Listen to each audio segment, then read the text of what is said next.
জয় কৃষ্ণকালী মায়ের জয়, জয় সোনা মায়ের জয়। কালকে তোমাদের বলেছিলাম ফটোটা বাঁধাবো, দেখো আজকে আমি বাঁধিয়ে নিয়ে এসেছি ফটোটাকে। এবার আমি দেখো আমার ঠাকুর ঘরটা দেখে নাও সবাই।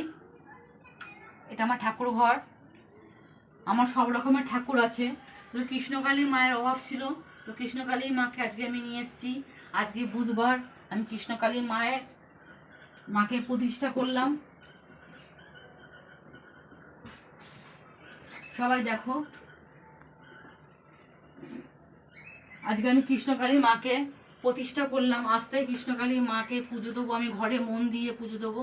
আমার মনে ভিতর থেকে আমি কালী মাকে ডাকবো। কৃষ্ণকালী মা আমার অনেক উপকার এসছে।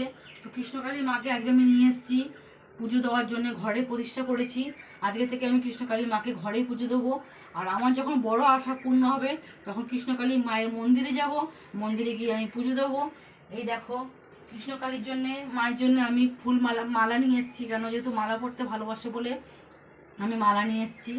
সোনামা মালা পরতে ভালোবাসে, আমি যার জন্য সোনামার জন্য মালা নিয়ে এসেছি। আর জবা ফুলের মালা আজকে পাইনি, যেহেতু বেলা হয়ে গেছে অনেকটা, ফটো বাঁধিয়ে নিয়ে আসতে অনেকটা বেলা হয়ে গেছে, তো মালা পাইনি বলে জবা ফুলের, তো আমি গাঁদা ফুলের মালা দিয়ে কৃষ্ণকালী মাকে পুজো দিচ্ছি। আর কয়টা জবা ফুল আছে, তার চরণে জবা ফুল দেবো। চলো আমি এখন কৃষ্ণকালী মাকে পুজো দিচ্ছি। জয় কৃষ্ণকালী মায়ের জয়, জয় সোনা মায়ের জয়, জয় টুকটুকি মায়ের জয়।